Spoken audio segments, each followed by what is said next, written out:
Yaya lokola lobaki makambu ya Denis Lesi na pasteur Wale, ça fait couler beaucoup d'encre. Bandimi ebele ba commis dessus. L'église corps du Christ est commis à C. Alors, qui va sauver l'église? Makambu onde okendele et koyi mabe ya kosakanate. Est-ce que c'est normal na un homme de Dieu atia ba audio ou ya complicité yena pasteur mususu en plein culte et c'est kabatu ba ko sambela? Est-ce que c'est normal na homme de Dieu prophète tangu ba osalo ba complot d'après yo omona yango te ata omona ki ezali normal koyamba batu oyo ba ye pona ko nuire confrère na yo mosali na Nzambe?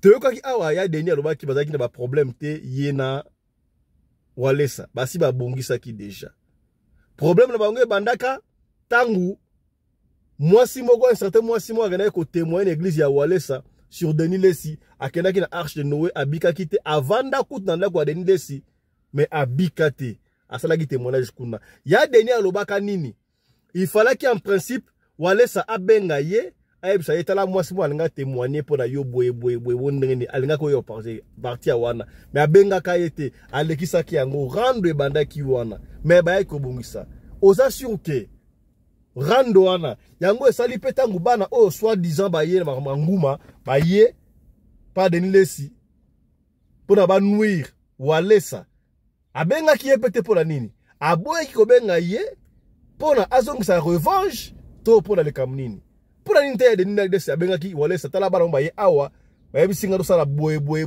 yo moni yango ndenge nini abosanaki to aboyaki puisque alobaki déjà basi ba bongisa ki et pesi mutuko soit yango to koyamba batu awa to sala débat to koninga yo pour participer au bengo participer au pesa vie na yo comment est-ce que église est commune à sebo ya kosakalate sur conflit oyo voilà kaka na émission oyo to kolobola makambo ya sexualité ya yo muto lingaka komona mwana mwasi te mwana mwasi nyo surtout ya kitoko yo il faut kende na ye mobali nyo surtout ya kitoko yo il faut kende na ye oyiba conséquence oyo ezalaka na makambo wana et pesa ka mutuko soit ba conséquence wana yaya ko coucher na n'importe quel mobali ko coucher na n'importe quel moisi oui ba conséquence za la kawana yango to kosolo yango na émission ya lelo mbote na bino bande ko balamidi ya radio Lokole télévision bisika nyos tu boswami merci na confiance pe fidélité bozali ko continuer ko pesa programme oyo radio Lokole et pa wapi tozo kuta na chaque fois pona ko solo la pona ko beta masolo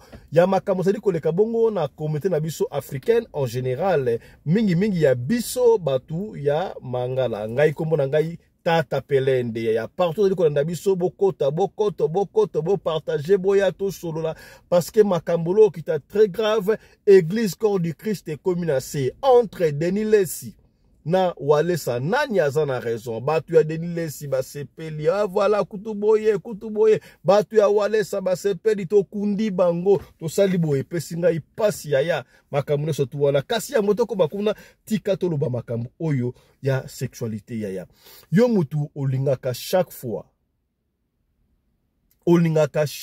ya ko coucher na mwana mwasi omona mwasi ya kitoko il faut olanda mwasi alekate mobali alekate yo fuke na qu'est-ce qui ne va pas est-ce que oyebi que pendant que fête ça la makazalaka échange ya bas esprit ce qui peut-être mwasi wana zalaki na ndoki et que bolali peut-être na ye yo ko parfois visto est-ce okozo pe kindoki bokoyoka yango sika ndenge ba de ko expliquer ba mibali mususu yo moni mobali kaka sana mbongo mobali ya mbongo à proposer un bon ok est-ce que ba charge au mobali wana asala kanango asoluka isika nini akokitisa nango na likolo ba mingi te na kutanaki na message kitoko ya ndekolisme ntambi besoin de bolengi menga na sana beaucoup plus besoin à contenu nga expliquer makambo sur la spiritualité ya mboto ya ancien magicien oyo ba na epe ko sala makambo a expliquer biso yokana Lise Manzambi suivez. Bonjour les amis, j'espère que ça va, Alors aujourd'hui, je voudrais vous parler des dangers des rapports sexuels hors mariage. Les rapports sexuels désordonnés.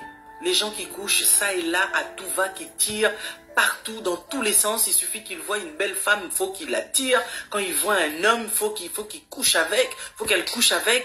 Et puis, Elle se dit, oui, mais bon, c'était juste une histoire sans lendemain. J'ai couché avec lui et alors, c'est passé. J'ai couché avec elle et alors, c'est passé, mais je suis même plus avec. Voilà, même depuis, j'ai eu 3, 4, 5, 6 femmes. Oh, j'en ai connu peut-être 20 dans ma vie. Et puis voilà, maintenant, je suis avec la mère de mes enfants. Est-ce que vous savez que toutes les personnes par qui vous passez, vous laissez des traces? Autant l'homme laisse des traces dans le corps de la femme, que la femme aussi laisse des empreintes chez l'homme. Oui, ça vous devez le savoir.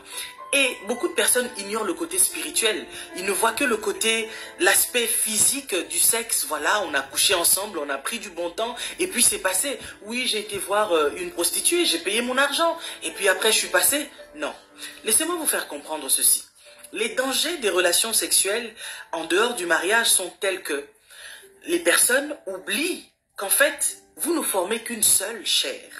Ok? Ça veut dire que la Bible dit que celui qui s'attache à la prostituée devient même corps avec la prostituée. Ok? Ça, c'est selon les Écritures. Et maintenant, je vais vous dire, quand vous vous attachez à quiconque, même si cette personne avec qui vous avez couché n'est pas une prostituée, même si c'est l'homme avec qui vous avez été, c'est pas je ne sais qui, mais parce que vous vous êtes attaché à la personne, vous avez eu des relations sexuelles avec, vous devenez une seule personne. Voilà. Il y a le côté spirituel. Quand deux personnes couchent ensemble, il y a un échange qui se fait, un transfert qui se fait, l'échange d'énergie qui se fait, il y a les échanges des passifs et des actifs. C'est-à-dire que les bagages spirituels que cette femme a, quand tu couches avec elle là, elle te donne une partie. L'homme avec qui tu couches aussi te donne une partie. C'est pour cela que vous ne comprenez pas que tu couches avec une personne et tu ne comprends pas. Tu avais un avenir prometteur, les choses fonctionnaient bien, mais depuis le jour où tu as couché avec cette fille, tout est parti en débandade. Depuis le jour où tu as couché avec cet homme, plus rien ne marche dans ta vie. En fait, tu vas de relation en relation, de relation sexuelle en relation sexuelle, mais les choses ne vont plus. Tu ne comprends pas c'est quoi. Mais c'est parce qu'en fait, quand on a une vie sexuelle désordonnée, eh ben il faut s'attendre à ce genre de choses. Parce qu'il y a des choses qui se passent, pas simplement physiquement, mais ça va au-delà du physique, ça va dans le spirituel. Et quand nous montons dans la dimension spirituelle, nous devons comprendre que quand un homme et une femme vont ensemble, ils ne vont pas ensemble que pour faire des bébés. Vous voyez, ils font des bébés. C'est-à-dire il y a un être qui naît de cette relation, qui peut naître de cette relation. Mais il y a aussi le côté spirituel qui fait qu'il y a le transfert des esprits. Ça veut dire que quand vous couchez avec un sorcier, vous allez me dire, oh, ça veut dire que moi aussi je suis devenu sorcier, sorcière. Ah, il se peut aussi que oui. Parce qu'en fait, cette personne, vous ne savez pas le dépôt qu'il a mis sur vous, qu'il a déposé en vous. Tu as couché avec une sorcière, mais il y a des choses que cette fille a fait contre vous. Il y a des choses que cet homme a fait contre vous. Faut pas minimiser le côté spirituel. Les gens, on ne les connaît pas. On connaît les gens physiquement seulement, pas spirituellement. D'où le fait qu'il est très important de se garder, de se préserver pour le mariage, et de se préserver dans le mariage, et de rester et de jurer fidélité à la personne avec qui l'on est. Ça peut arriver peut-être que vous avez eu à faire des erreurs, mais dites-vous bien qu'après m'avoir entendu, ne le faites plus. Parce que vous risquez gros, vous risquez votre avenir, vous risquez votre destinée, vous risquez de vous faire voler vos étoiles. Est-ce que tu t'es déjà posé la question qu'une fois tu as couché avec quelqu'un, et quand tu as couché avec cette personne, tu as passé des jours où tu avais mal partout, le corps te faisait mal. Mais justement, cette personne, si c'était une personne occulte, c'est-à-dire qu'il a eu à faire un travail spirituel, et toi tu étais devenu son dépotoir. Ouais, il est venu déposer ses choses spirituelles sur toi, sa charge sur toi, pour que justement lui soit allégé. Il a enlevé tous ses déchets spirituellement parlant, il l'a déposé sur toi. Et il y a certaines personnes hautement spirituelles qui font à ce que, lorsqu'ils couchent avec une femme, ou si c'est une femme qui est spirituelle, qui couche avec un homme, elle doit récupérer son spermatozoïde et ramener ça pour faire des incantations, des choses occultes bizarres, pour juste travailler avec les chances de cet homme. Ou quand c'est un homme, pour travailler avec les chances de cette femme. D'où le fait que vous verrez qu'il y a certaines personnes qui n'étaient pas bordéliques, mais dès lors que vous avez couché avec une personne, une tierce personne que vous ne connaissez pas, du jour au lendemain, vous avez constaté que vous avez commencé à coucher à tout va. Vous prenez un homme ici, vous couchez. Vous prenez un homme là-bas, vous couchez. Vous ne contrôlez même plus. Vous avez une vie sexuelle complètement déjantée, dépravée. Vous commencez à faire n'importe quoi. Pourquoi? Il y a des gens comme ça qui travaillent avec votre étoile.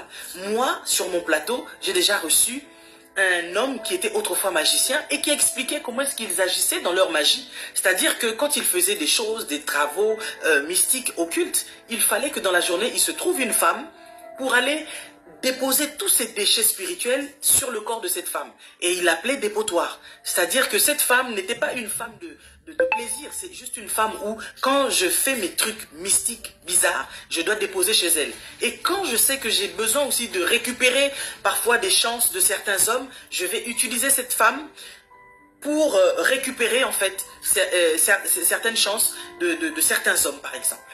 Alors, désormais, après m'avoir écouté, ne couchez plus avec les hommes ou avec les femmes comme vous le faisiez autrefois. Réfléchissez à 2 fois. Voilà. Réfléchissez à 2 fois. Autre va quitter. Turubi Talastina. Il y a radio locale télévision. Tu créer un go pour la communauté. Va comprendre un peu Makambu et Belé. Voilà. Il y a beaucoup de la sujet du jour où il y a conflit opposé entre pasteur Walesa na Denis Lessi. Déjà la invité Nabiso baza sur plateau déjà invité baza sur plateau déjà mais ya motoko makuna na lingi topesa maloba na invité beaucoup plus Tata Alpha pasteur Alpha ou ça habitué à émission oyo aloba moi quelques mots parce que hier azalaki ancien magicien ayeb makambuke c'est que rapport sexuel en désordre. Est-ce qu'il se fait que ba magicien mususu ba déposera ba charge na bango et pas ya basi ya bato toté. Voilà. Pasteur Alpha, bonjour. Bonjour Tata Belende Boni. Ouais, malamu mingi Tata Alpha, to bengi yo pona sujet na biso ya lelo. D'abord sujet makambolo qui est très grave entre pasteur Denis Lessi na Walesa maintenant de communauté je crois. Aujourd'hui na biso sujet ya liboso zali makambo ya sexualité en désordre. Bami bali msusu do ye alekisaka mwasi soka moni mwasi ya kitoko il faut kaka kende na ye. Mwasi msusu moni mobali oya sepelisi il faut kaka kende na mobali wana. Est-ce que c'est vrai que les magiciens, surtout bato mususu ya mbongo bato basala makambu ya mabe ba utiliser ka basi mususu pour na ba charge o ya bango. Alors, c'est quoi les rapports sexuels désordonnés hors ya mariage? Un mot par rapport à ça, et surtout que vous, yo sala ki ancien magicien makamwa de salamaka. Na pesi bana notre père nyonso mbote esika bazolanda radio lokole radio oezo pesa lumière na mokili mobimba na pesi pe deuxième invité na biso mbote esika zali que le Seigneur vous bénisse. Papa oyebi tout d'abord rapport sexuel na monde ezali parmi ba première porte ya monde satanique. Yango zo mona lelo ba komisa même ba tutobi na bango ba deux fois. C'est par rapport ya rapport sexuel. Donc omoni tozalaka na habitude que même ngamour je faisais ça. Ngana za par jour pe na ko coucher na 4, na ko coucher pe na 5, na ko coucher pe na 10 femmes. Donc à partir ya ba semence na bango ba oyo basi ba bwaka ka ba ovile na bango wana. Biso tozo profiter ngo ngana zo ba déchet na nga. Oyebi chaque satanique homme spirituel azalaka ba charge ou apportaka. Ah bon? Chaque homme spirituel azalaka ba charge ou apportaka. Alors ba place ya bien ezalaka kokotika mona banzoto ya basi to na banzoto ya bato. On s'est découlé, ouais. Nazaro sala ngazaro bima, ngazakina basi on nazaro bima na bango chaque jour. Donc funa bima na ye chaque jour. Chaque jour on zambatsali. Donc komanda tongo tina okendo kola kushata 8 na ko coucher pe 10 par jour. On a déposé alors nazwa o ezali énergie solide na ye pour renforcer spirituel nanga. Ozomona. Donc le rapport sexuel na deuxième monde joue une grande rôle. Bon voilà, moi conseil na ba fille to ba garçon oyo balingi yango mingi bali kotika tante soka moni mobali ya bien mobali atonda biceps il faut qu'on la kende na ye moi si mobali pe lokola moi so kitoko il faut la kende conseil na ba jet basa la kandengi nini oyebi na pesa conseil na bato nyonso bana baso basala ka ba rapport donc après rapport kaka fois zoka omona mwana mwasi azoluka kaka sexe ya mobali ya munene dozana bana basi mususu doki oyo ekoka te nga na luka penzo eza lokola tiyo ya mai panda ezokota yo ozozoka azotika ba énergie solide ne pa na yo bénéficier ba sang na yo mpona korenforcer tempeto spiritualité na ye yango lelo nazopesa bato mingi na lobaka na bato Bible lobi le corps c'est le temple du Saint-Esprit. Soki nzoto no eza temple Saint-Esprit, tika nzamba me bango le lenga zo me bango. Rapport oui. Nega ba docteur balobaka mutu asala ba rapport. Mais par rapport ya mutu ozo kenda kia wa c'est mauvais. Mbongo yate nzala pe zalati. Mais ndimaka keta unaza na nzoto, Dieu est capable à kopesa nga unaza na ngoposa. Voilà, mais ça, je crois que le message est passé. Deuxième invité, commandant Anderson, Ozaliwana, bonjour. Bonjour, mon amboka, Feston Pelende, Tata ya Sadek, le patron de la presse congolaise en Afrique du Sud. Le sac au mon amboka. Merci beaucoup pour nous rejoindre M. Sikabo. Et si j'ai la Liboso, je crois Hollandi, intervention, il y a Pasteur Alpha, Mpolo, il y a Zalaki bon ancien magicien, Babenga Zabolo, mais Sikabo, il y a comment Moussa Nanzambe. Tu m'as dit que la sexualité, bah, si biso, étant que ça, un rapport sexuel, ça, un échange spirituel sur tous les plans. Alors, bah, tout, oh, bah, ça, la mingi, il y a un comme moi, si il y a quitté côté, il faut Alanda.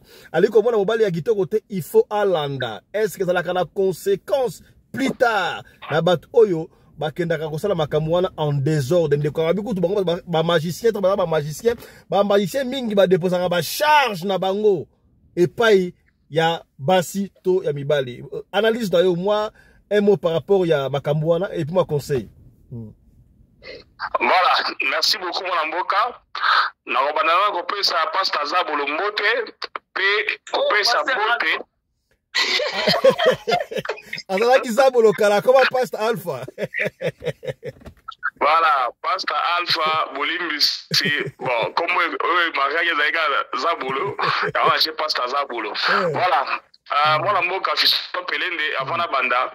Il faut appeler ça non merci ebele na mama Rina Pelende mama oyo akabaka koleka mama Denise Nyakero pe koleka mama Olive Lembe ayokio mama Rina Pelende nzamba pambola yo nzamba benir yo oyo pesa ngai ya motu ya na bosa na yango te na sujet na point la question oyo posée Pasteur Alpha il y a répondre yango alimboli yango parce que aza motu azali na monde wana maléfique bien monde ya magie et puis il y a un monde spirituel biso ba oyo to tambolora boye to kana miso mi balé tout le monde au-delà il y a univers moyen kota na terrain na ezalité ngai o na yebi ezara kino rapport sexuel ezali bosangani ya nzoto na kosangisa nzoto bagu ezala différent ezaka neo mutu so biso no ngala linga olia mbolongo batumba so biso te ngala linga mbolongo bakalinga c'est pareil aux femmes musu so biso non ngala linga rapport sexuel fait dans la douceur so biso te ngala linga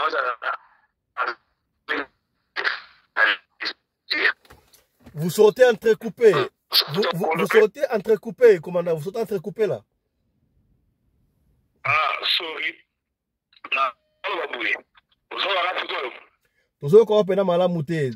Malamuté. Tolingi, on peut savoir beaucoup plus. Est-ce que ça a désordre avant mariage, na libala te na libanda mibali o balingara chaque fois basi basi o balingara chaque fois mibali hors ya mariage ezali mabe to ali malamu. Voilà, dans la Bible, na poana parce que Alpha alimoli on a niveau spirituel parce qu'il y a dans le monde de magie pe azalaki na monde spirituel na côté Nzambe ba biso oyo totambola robele boye tozobeka la misu mibale liboso au-delà univers tout monde a raté ngai na o na yebi na bomoto boye rapport sexuel ezali lokola bilei okuta mutu musha wa biso keno alinga molongo batumba musha wa biso keno alinga molongo bakalinga c'est pareil moi si mususa wa biso keno yalinga ngawa ya muke musha wa biso alinga ngawa ya munene so ekoti ekanye matoi mususa wa biso keno alinga kosala ngo dans la douceur avec beaucoup de tendresse musha wa biso tenga na linga ngo avec brutalité donc les goûts et les couleurs ne se discutent pas mutu na mutu azana choix na ye na niveau na nazana eloko na recommander te par rapport à niveau spirituel au passe à Alpha Lobeli mais oh basala ka on a désordre ezama be ko sala yango en dehors ya mariage pona ndenge ba dobiana ba msusu ba net ya zakona la base 10 mundela lo batu texte nuit d'organisation elengité vraiment ngana conseil na repesa batu tambolora so za na mwasi moko zala na ye so boboya ni olingi ya mibale c'est bon so ko olingi pozo ya mibale que robala au deuxième femme la Bible n'interdit pas la polygamie. Donc côté wana nga moyena condamner bato ezalité parce que eza la bala basi muso solone pena ba bisike non nga la linga ya mombombo bo so yo linga ya mombombo yo za na bik omoni ke aussi mate attention ko balie et ko memaya bi malibanda pourquoi parce que ça message ya ba mimbombo siko yo yena bik na mo créer na yo le moyen à atteindre point de satiété na ye ezalité donc à la satisfaite il faut abima pour la nini à ça message déjà na ba mimbombo donc côté wana batu o basala ka na désordre avec l'objectif mo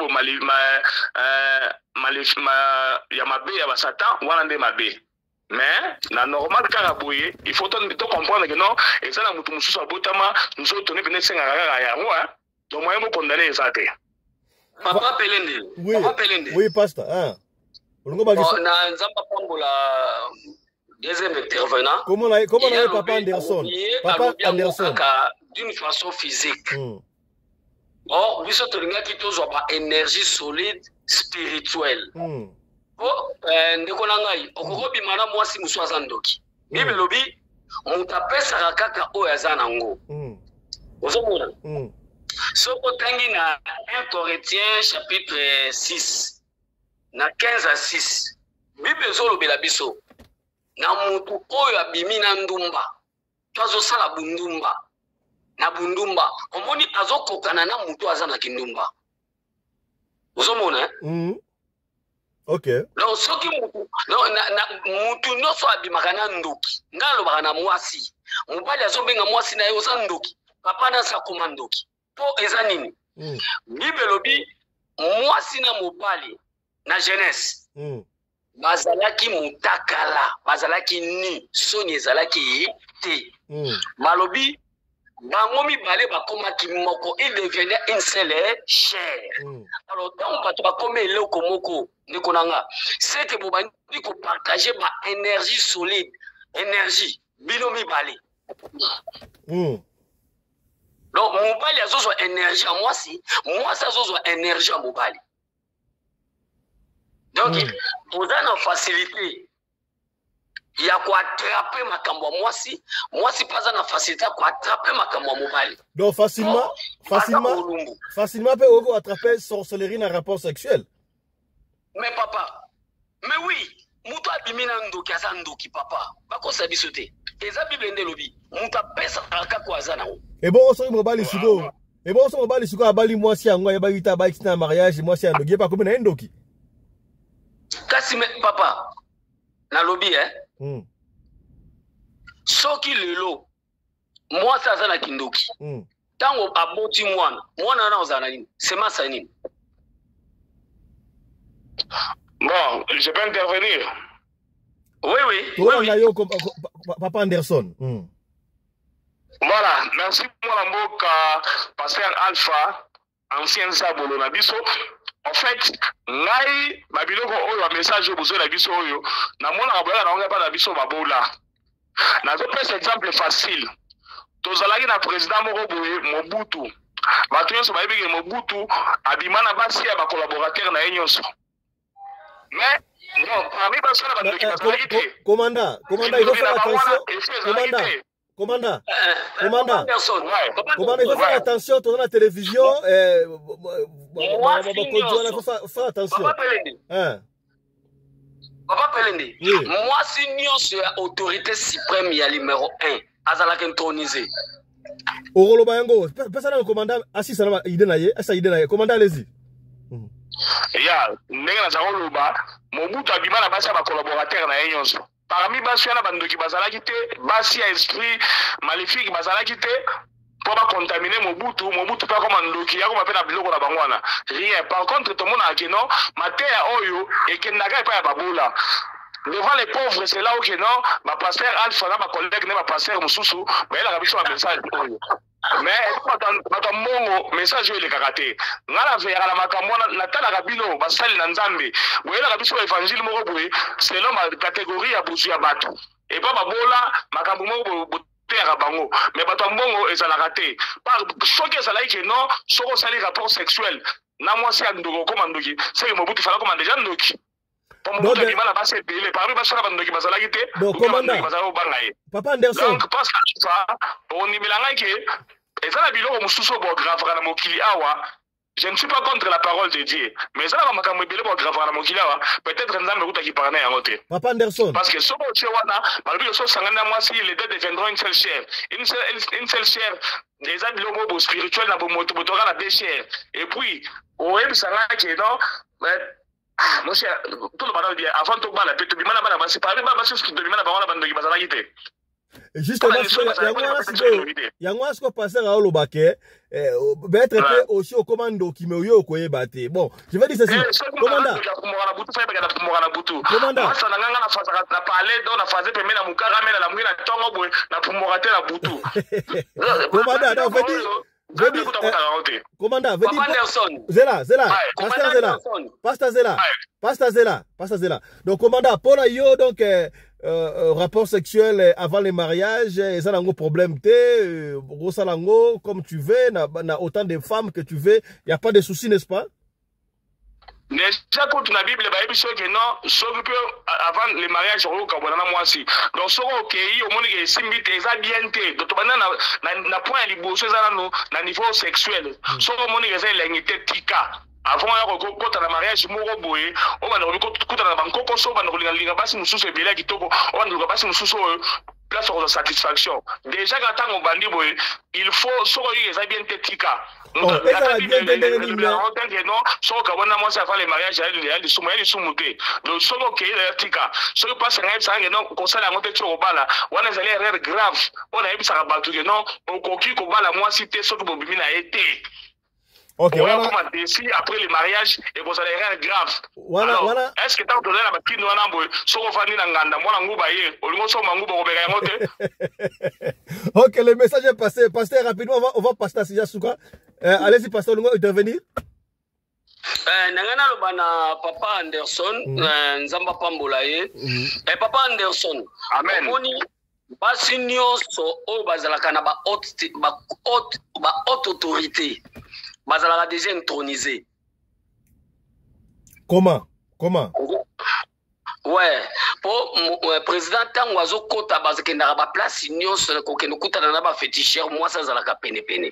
Aza déjà intronisé. Basi ya bakonzi bazalaka pe na magie.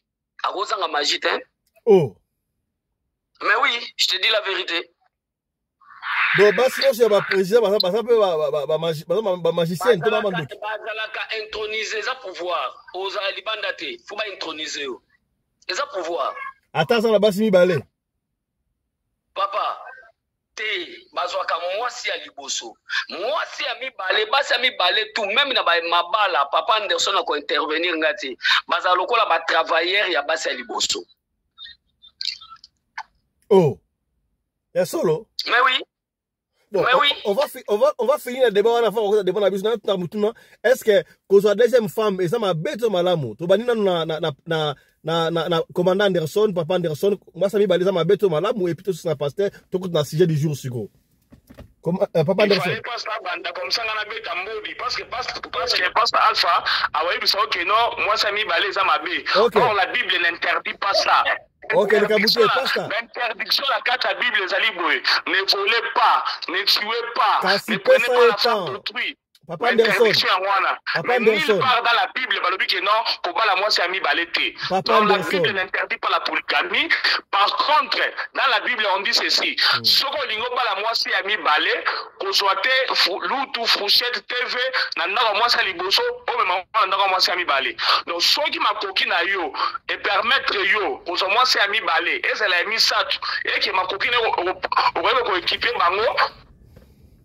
Eza di sumuté Bible pekisi yangote donc ndenge zaliwana pastor Alpha amata akita azala verset mokote o ya kopesa biso o Bible lobi non ko bala mwasi ami balete na sita pesi no interdiction dans la Bible awa ne tuez pas ne volez pas ne prenez pas la femme d'autrui nulle part dans la Bible on interdit la deuxième femme. Merci beaucoup. Le mari aime ta femme et le bisu na singlier. La femme aime ton mari. Est-ce que voilà une interdiction? C'est là, Papa Anderson. Il faut pas le pluriel. C'est là, Papa Anderson. Ouais. C'est calme. C'est là calme pour comme on dit Minangalelo.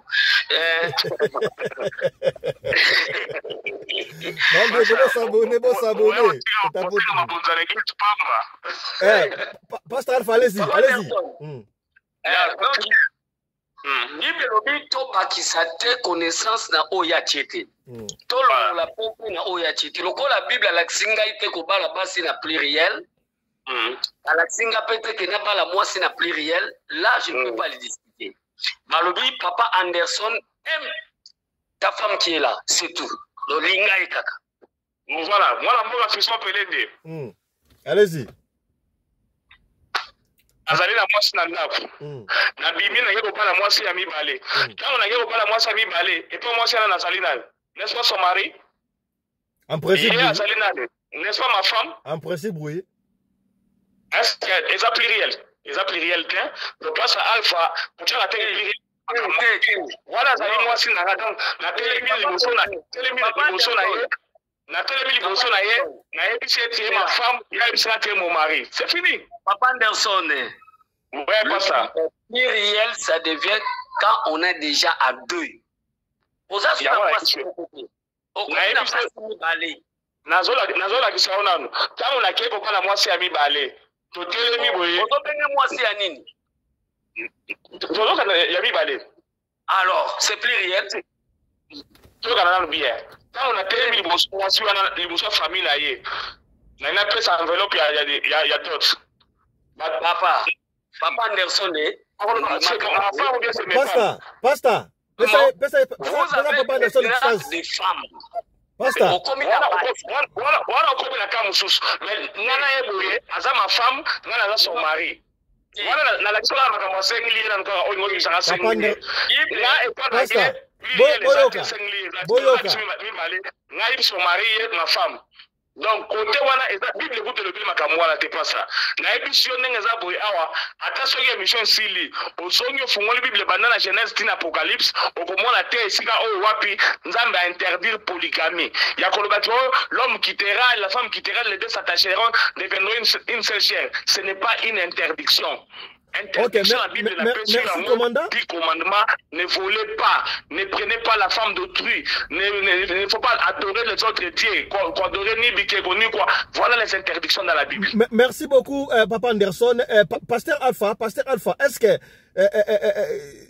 Yolobi, qu'on soit deuxième femme, ezali mabe, c'est-à-dire polygamie, ezali mabe. Mais tout le monde a un collègue na yo, pasteur, ça va polygame, Yolobi skonin. Na lobby boy nga na lobby politique tu vas comprendre na lingi na ke nzambe na masali mutu kaka mwasi na mobali bazaka biloko mibale ozomona pendant commencement c'est comme makambo mususu comme salama et comme posa ya nzoto ya mutu oyeba la polygamie za posa nzoto ya mutu eza posa ya nzoto ya mutu mais za pense ya nzambe te za pense ya mutu alingaza na basi ebele Mais il n'est pas aussi interdit dans la Bible. C'est là, papa. Dans la Bible était. Dans la Bible, on n'a pas de homme physique. Voilà. Qui madame. Comment on appelle ça, Chassa Loba? Yo moko zu conception na yo. Nga la bota mi na famille à polygamie, hein. Ma mère était la deuxième bureau. N'a pas dit papa pelé de au kana lobela on a témoignage. Nga za foué ya polygamie. Ezali papa na ngata nga mona kike alinga bala mwasi asepeli. Abandi ko mona ke mwasi azaki na liboso akoli. Nga za siko mwana moko bunazo moni ke ekomi ye moko. Penser à mutu, ça va penser à Nzambe. Mais na penser à Nzambe, a créé mutu pour na mwasi moko pour na mobali moko. Tout à fait, ce que pasteur, na penser à na kota idée na yo, na penser à mutu. Pour Nzambe sali mwasi moko mobali moko, na penser à mutu, na posa na ya nzoto alinga za deuxième femme. Ce que voilà comme il sumu, tout ali sumute. Bon. Mutu ye moko fazwa conception loko azo saleza mabe to malamu. Donc loko la donc ndenge pasteur na biso bakangana. Koko ya bandimi Abraham amire trouvera na deux momi na palais. Moko na gauche, moko na droite. Commandant Zela, on va chuter na dossier oyo. Donc pasteur Alpha, donc veut dire ndenge pasteur na biso oyo bakangana. Ah. Commandant viens na onani. Vieux bakanga pona mwana na meda mwana 13 so inani. Ah nani ya église nini oyo. Commandant viens église primitive bakanga. Église primitive nani Pierre Casse. Donc Pierre Casse azala na tort na basi belé. Te wana za secte na yeye mtu tindie bomo. A comprendre la Bible. Pasteur Alpha, il ne comprend la Bible. Papa Anderson. Oui, pasteur. Papa Anderson. Bible oyo ekoko bongisa yo Bible oyo soko renverser ngo ponga za obuna kati na Bible.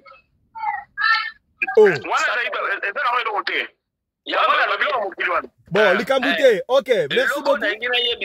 OK. Bible soko tangi yango bien te. Yango zo mona pasteur mususu aza baptisé.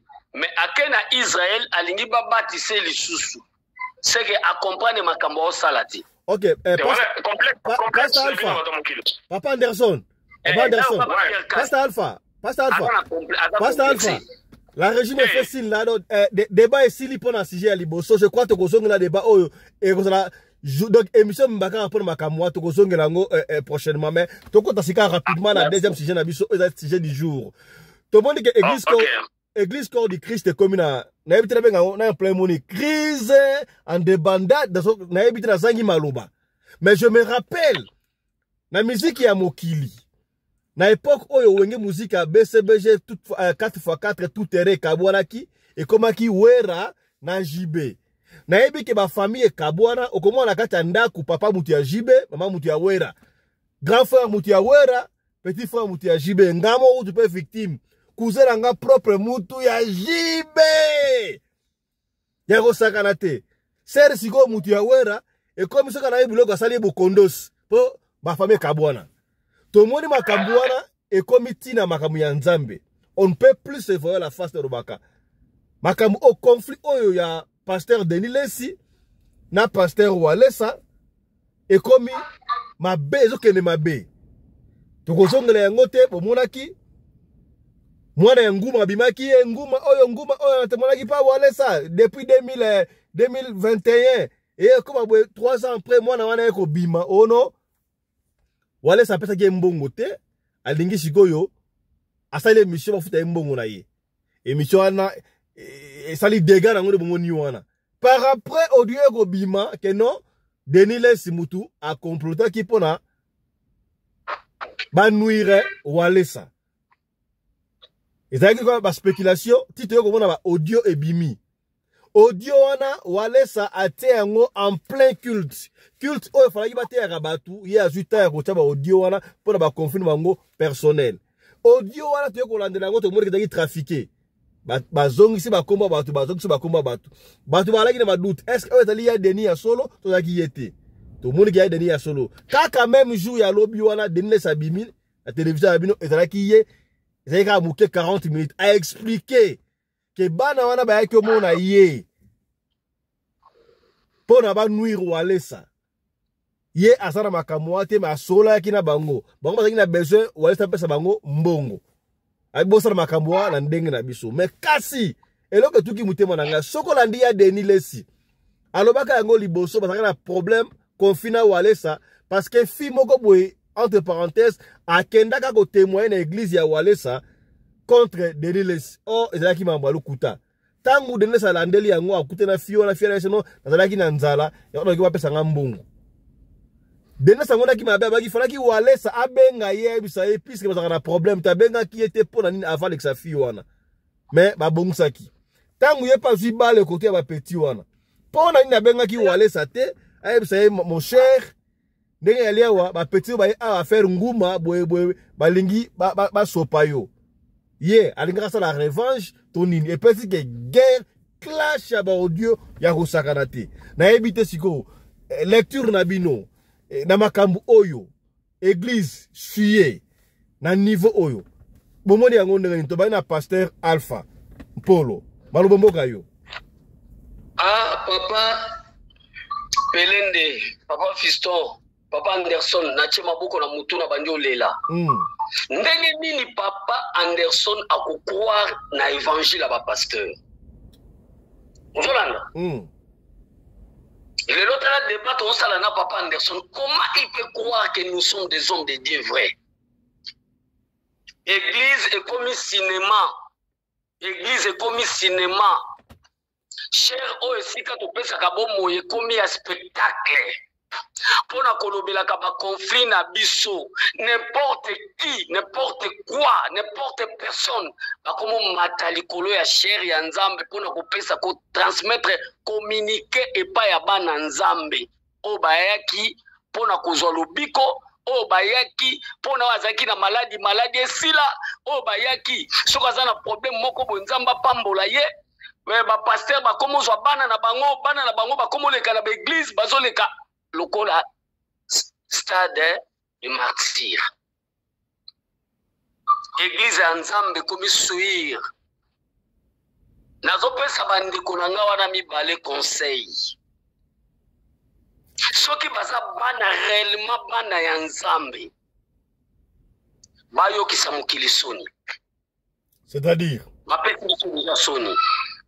bapesi biso déjà soni nazoyoka oh mususu nalingi pe osite bakomo na bango te po parce loba toyeba loba oza radio loko etanga bakomo na bango ese bimi déjà tanga bakomo na bango ese bimi bango baso tanga te po toyeba frère papa Denis Lesi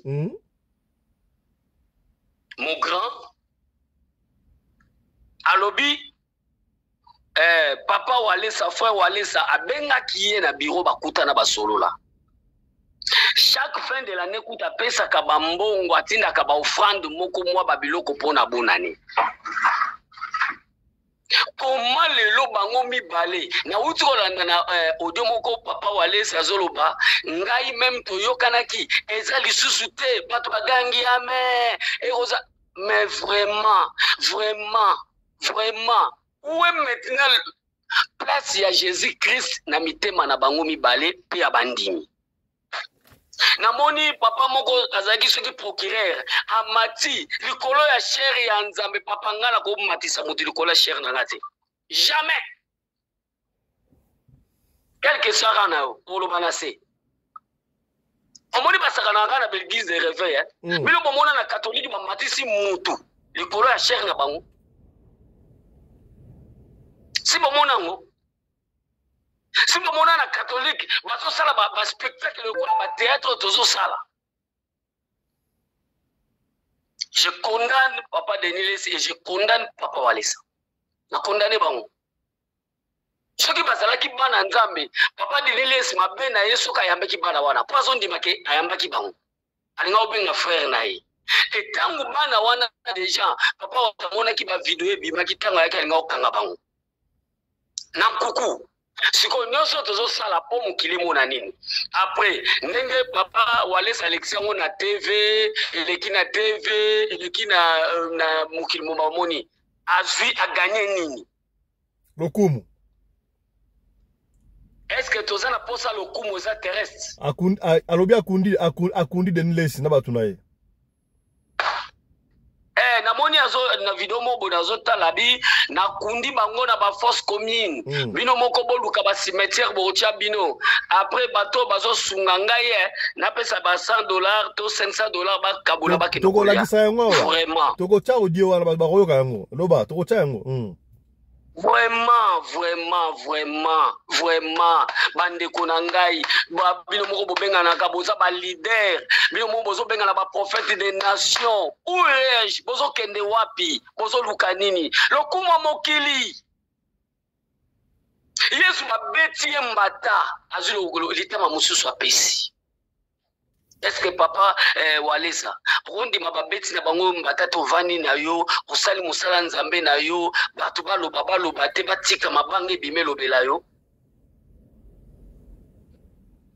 na komi komona batu papa Wallace moni batu nyonso bazwa pa na yo bazwa ka pona mbongo uzwa kawana bango pe bazwa po bayebi après biloko wana ko kabila bango mais un jour ba ko répercuter ba fingi lisusu gaelo we na lokaka na mukanda ya juge chapitre 6 na te ya kabiso basali histoire ya Gédéon na tata na ye na mboka et tata ya Gédéon alobi boy soki bal azanzambe azwa décision na place na ye soki papa Wallace ozana nzambe na yo kobanga mutu te basalo eloko te poizo koya te nzamba salaka na batan et papa Denilesi soko yebe lobaki mabe pona muninga no Wallace koyoka sonité demande le pardon balobi pardon eza puissance o iso libéré ça dit absolument rien première opinion na ngango wana voilà merci beaucoup to pesa baloba pa commandant Anderson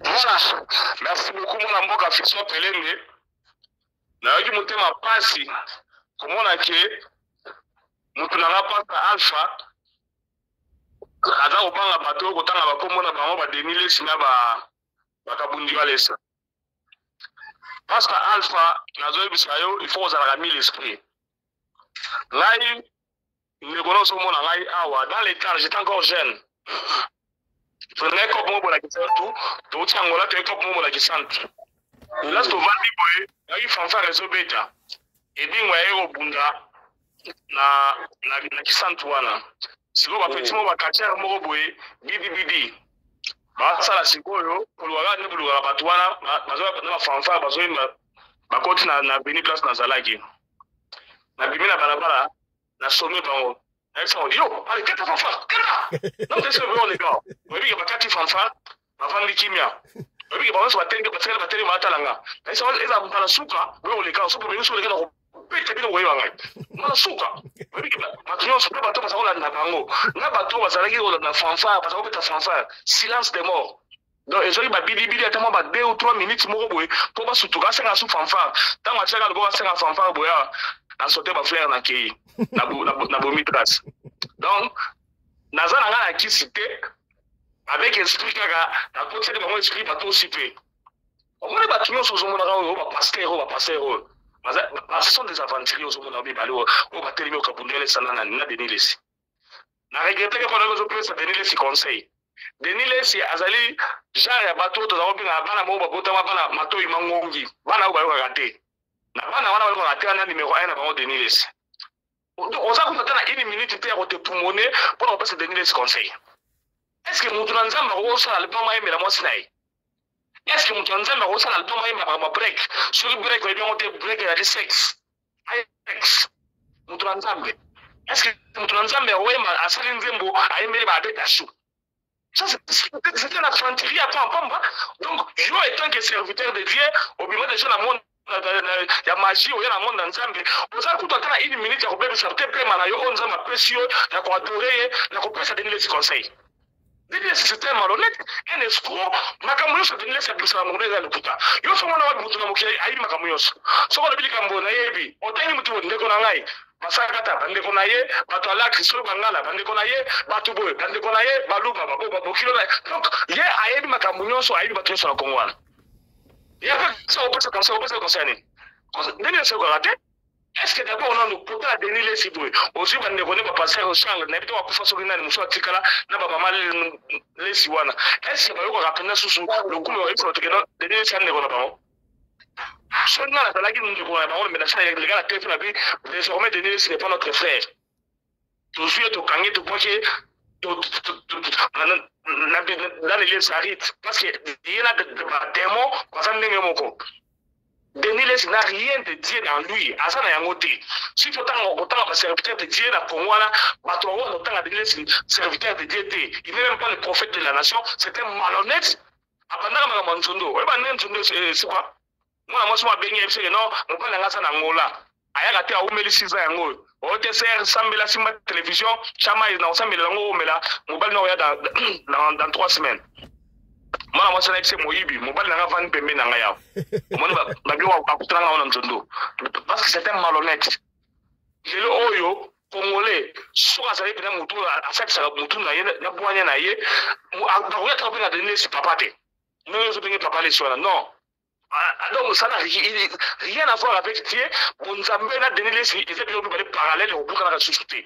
Donc moutou oyo a escroqué batuna comme Nzambe, Nzamba bimisi la poissa, donner les donc kabunjwale ça azabu tout na somo na ta eloko moko te oyo bo c'est un conseil kabunjwale ça la moni na vidéo mo so ba non de Denis Sayake pa na ye asengi mbongo ala biba bisenga blo libanda so ko pesa mbongo te ko sambwa ba yo filmer ngai kabunjwale ça pesa mbongo Denis ça fukami kabunjwale ça sambelelia voilà des malhonnêtes bakutani sorry bakutani bakoti na guerre na guerre na bango na conflit na wazeko wa mikolo ekiti nani ils ont vu le même histoire donc bato moko boye baza kosakana na bandimi baza kosakana na bana na Nzambe bato baza koyepa na bango oleba te ya bango liloba na Nzambe bango bazali koyeba bato ba spectacle moko ya pambala ba conflit moko ezanga ntina ba biloko oyo il faut tokutana bato mokili tokomi kokuta yango epa na bango baso disa bato ya Nzambe et avec ça commandant est-ce que il se pourrait peine de reprendre comme le est-ce que ça peut que bayokani basala makiona non yo takenga na takio so blanc na ba yo kana te bebelo za blo mo ridicule ozo mona bato lokola biso oyo biso batoto za bato oyo ba disciple ya Saint Thomas déjà na moni boya na oke tsuna l'église na bango te Denis c'est la sabete coup de pekala qui s'embête katuka ma tu et kabunele ça tu dans les là na jumelle mais tu comprendre que c'est un autre aventurier oyo lilo banzamba ebité omoni na ba aventurier ba passer autour na Congo wa bango so bazana ba polygame ba divorcer ba biloko kilikili mais ezana mutu lokola mutombo chandelier mutombo na wa 7e rue mutombo ebi parole mutombo wala omoni ka chandelier na destin à l'église na yona c'était tout un message parce que nous avons expliqué chandelier mais on décide de avoir un message wana il est pas tellement peut-être na boya moi c'est na yake na secrétaire pona nini kosali sanzoto kulula passer na secrétaire na musika aboy moi c'est yake na secrétaire donc bon nzambe za mukela kati na bango mais ba tulokola ba kabunjwale sa oyo la parole de Dieu bilei o faut aller basani na nzambe bato na nzambe na munoko ezalité kabunjwale ce soit une église so ya ba témoignage te ezako bina makangi so ki verse na luketu so il puta bani ko bina. Mais du fait, on adore seulement, on loue et adore le Seigneur, c'est fini. Commandant, du fait déjà que, bon, tu évites conflit, on a donné les Cézanini, mais du fait déjà que, audio, oui, c'est vrai, audio, on a ce qui donne pas à comploter, qui, c'est vrai, tout le monde voit des nés, c'est malgré qu'ils ont trafiqué, mais qu'on soit audio, oyo, peut-être que ma beaucoup de justice, hier, je en pleine église. Papa na mama ba sokoli na bana ba ken église yoka parole ba ko bakuna bazoka ba audio ya conflit o ya Denis Lesi na Walesa. Est-ce que analyse d'ailleurs par rapport à kamwa eza nini? Masala fiston Pelé des patrons. Nazo biso mon cher, nous avons affaire à des personnes qui sont loin de Dieu. Batu oyo nzamba sa pesa ba mo kongo kala. Batu oyo ka frère Patrice Emmaga ba pasteur patron bango ye. Nzamba sa pesa ba mo kongo kala.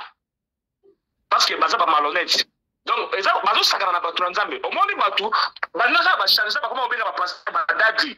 Place ma église debele na Congo yangwana. Batu o bazo benga ba comment on dirait tous les permis. Donc ba ko sala nyonso na église wana. Ngana bibina ndako na ngana yepa na ko loba nzambe, yo ba ndiko tshanga ba audio, ba conflit na Denis Lesi. Entre temps Denis Lesi c'était malhonnête, yo musali na nzambe Lesi. Vous avez tiré na nini? So j'attends aventurier à Patrice. Dans la stade, je crois il y a Moïse Mbie. Batuna il comme pour la délivrance. On a salaka. Abaduka qui n'a malamoko. Donc avant de couper des solo n'a été parce que c'était malhonnête. Batu oyo fini sans Nzambe. Batu oyo ba eko sili sabiso pour ça au kinene l'église. Les lois de l'église catholique sont venus comme ça la plaît. Batu zomi wana kikongo futuka. Bakon ko samela futuka. Donc bazako songa na église catholique. Pourquoi? Parce que ba moni bo soto et pas batu oyo to kan fait que ba liso ministère ya sika, ba liso parole des yeux. Nous ce sont des aventuriers qui sont venus s'enrichir sur les dos des croyants. Ba comme ça ba croyants.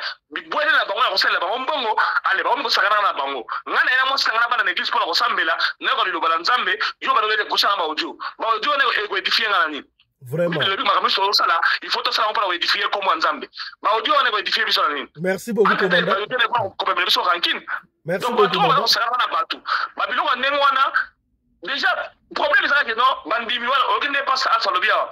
Ya alobi akundi ba on sera bomi ba on sera chaba na fausse sceptique bandimi malobi amen. Togoya audio wana commandant. Togoya audio commandant. Merci beaucoup commandant.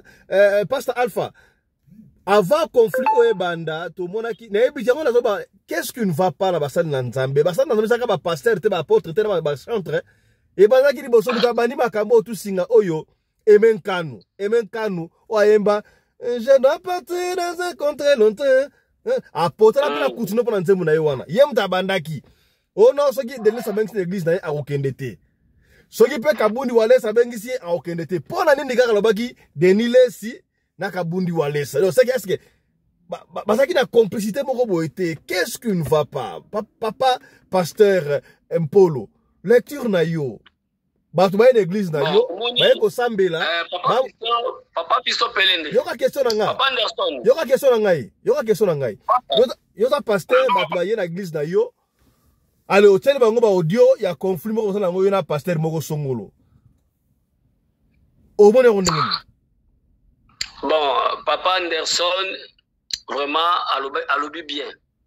Alobi bien. Ngai, nazo jijete. Au Bible, alobi, ne jugez point. Vous savez, Papa Anderson. Voilà. N'avec papa, bazaba père spirituel nangate ben Nathalie Ireachi na bango. Bazaba aîné dans la foi. Ceux qui bazo sala o tozolo ba Bouzoba. Bango moko ba rendre compte devant Christ. Mais nga beaucoup plus naza na souci à peuple Nzambe. Ozolande? Naza pe na respect ya ba ene nanga.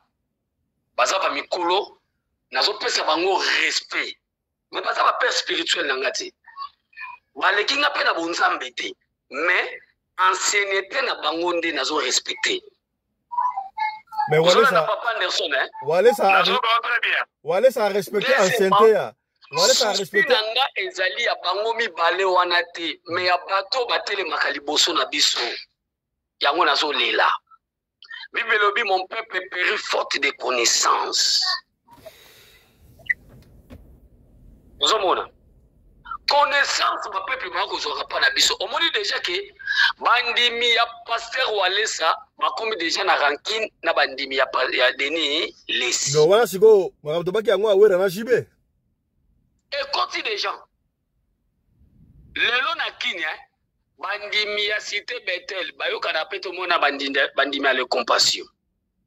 Bandimi ya ministère Amen bayoka na ratena ba ministère ya CFMC. Bandimi ya armée de la victoire bayoka na ratena donc il y a ACK. Tokabwani pona nini? Likolo ya balokumu na biso soi-disant nazaboy, soi-disant nasala kaboy, soi-disant. Est-ce que témoignage nyoso ba pesa kana kati église? Eza lokumu ya pasteur to lokumu Nzambe. toyaka korendre gloire epai ya nzambe mpona makambo basali para biso mais biso tolingi tozwango lokola telespectacle oyo abikisaka boyi omoni ngai wana eza bapublicité papa Anderson eza neke bapublicité mais soki ezalaki na basataniste mpona su motu na église moko te Pastor Alpha, conflit basali guerre na bango entre Walesa na Denis Lesi na sukarango na ebite soki Walesa kanisi lokola gagner to Denis kanisi lokola gagner to modi Walesa sika na bureau alobino bino boyede ngai pona ko gagner guerre na kuto kundi Denis Lesi na fausse septique sika na bimisa mbongo na futa bira miso $500 a futa batu ba aider à gagner guerre yambo bo réagir na boza na ligne to tela bandeko bata na mwelo kango bandeko bata na eloko kango ndenge oyo ndenge Walesa azoloba ke bakundi suivez ça tozongo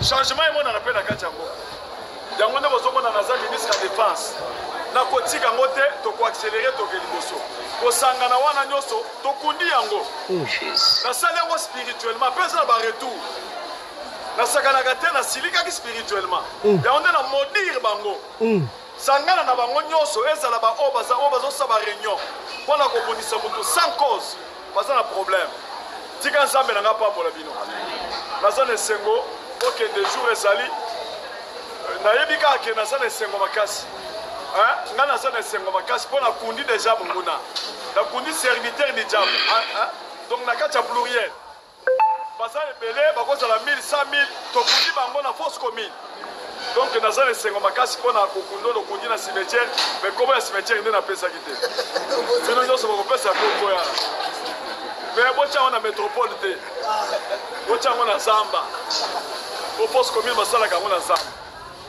amen. Donc, personne bien à $100, et personne bien à $500. $500 pour changer ma franc, pour faire un transport. Et puis, pour ça, le programme de comme ça. Bateau va mériter dans des nabango. Pour va soutenir là. Pour rappeler là, tout le bataille, mango, bataille, le retour, pas d'idolier, et puis, toi, tu viens dans quoi aider bébé. Dans des bateaux, il y en a beaucoup, il y a pas un salaire, il faut soutenir. En tout cas, vous allez bénir. Ça va pas pour la bénir. Charisme. Voilà. Je crois que yango wana no pasteur pona ye autu ko gagner guerre oyo pozaki ye na Denis Lesi bato ba idaki na yebite na sens ni ba idaki ye so pona ba audio so banini apesi bango $500 bakabola akundi Denis Lesi akundi bango na fausse septique na métropole te mais fausse septique za na Zamba. On va finir par mutune ya suka commandant Anderson on assure que pasteur Walesa za musali ya Nzambe ya solo Denis Lesi soboyaki diaka za musala Nzambe te est-ce que Denis Lesi soboyaki Walesa za musali ya Nzambe ya solo to ya lukuta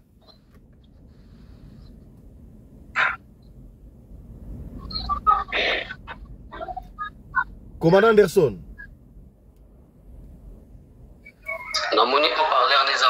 Commandant Anderson, est-ce que... ok, c'est bon, merci Pasteur Alpha, merci beaucoup. D'accord, parler, ok, c'est bon. Dans le Bible, avant de répondre à la question, nous avons touché dans le premier mot, Pasteur Alpha Lobby. Pasteur Alpha Lobby, hier, on a eu pour juger ma batterie par les valatés. Mais, parce que comment on a déjà le papier, on a commis bien le rappeler, ne juger point. Mais Bible est un moment de non, mon peuple est péri par manque de connaissances. Il y a un passage de quoi là, à où tu peux que le bayango awa. Mais le bien on a n'enga malamu te pourquoi? Parce que tant on doit reprendre ça le jugement à partir de balé oyo. Azoko te la master nae. Ako te la bande ko nae ba confrère nae. Ba pasteur. Non. Il tant que les serviteurs de Dieu, Bible est bien que tout ce que nous devons faire, ça doit être pour la gloire de Dieu. Quand vous nous allez certains rassembler, non, vous allez gagner comment $500. N'est-ce pas la corruption? Vraiment. Alors c'est la somme de mon s'associer pour continuer à combattre les bâtiments, n'est-ce pas? Trafic d'influence. Trafic d'influence. Le combat, c'est le combat à la spirituelle. physique à toi, c'est parce que non, vous avez gagné combat, vous avez $500 na punda bato. Bon Zambé sali wapi. Bon Zambé sali wapi. Bato wa baza ko sakana na bandimi bato. Et puis bandimi wa exemple église de Denis c'est très à 12 personnes. Kabundole ça na église bato belé, bato maye le baza kuna, bato abonye le baza kuna, mais bato yo sala ba komi le kola bibwele, ba komi le kola ba nyama samba, kabundole ça na sakana na bango. Vous allez à l'église pour écouter la parole de Dieu. Il y a bien sûr des mises les lobes ensemble. Alors, quand on voit l'église pour les lobes ensemble, parce qu'il y a beaucoup de l'esprit de Bino, quand il y a des gens qui sont va comprendre qu'on va tenir ici, là, on va compléter contre eux, mais c'est à dire la vengeance. Quand on dit ça, on attend, on se venge, parce que celui-là est bien monté. Il est bien monté, très bien. Est-ce que papa, commandant, commandant Anderson.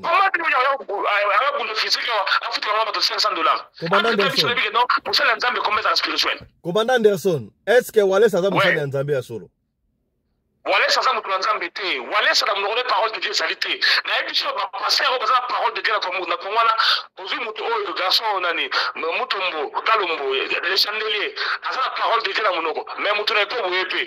Donc, watu ko besoin parole de Dieu na monoko besoin muto na Kongola. Kabundole ça n'a pas la parole de Dieu, ce n'est pas un serviteur de Dieu, un danseur, un soginani na habité. Asa la bonzambe salika. Est-ce que makambo est dans ça na bonzambe? Voilà, merci beaucoup. La régie nous fait signe.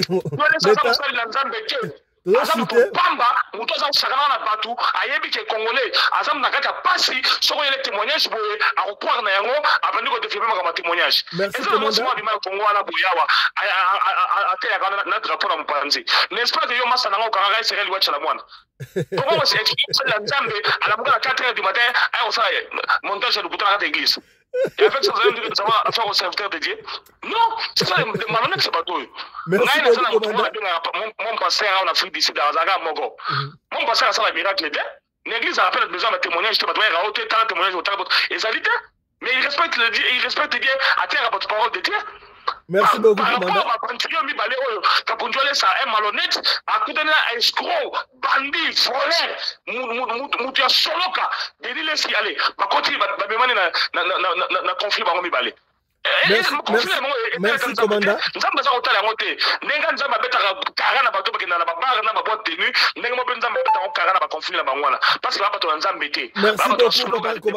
Papa Anderson. Merci, Papa Anderson. Merci beaucoup. Pasteur Alpha, est-ce que Wallace a besoin d'un Zambie à Denles? Bon, na kokolo baboye. Ngana zana ba thermomètre tenai baba za basana nzambe ou pas. N'est-ce pas papa? Bon, na yebi ke yo oza ba confrère là yo linga akolo baba secteur. Na tunika est-ce que na limité wana nzamba zali?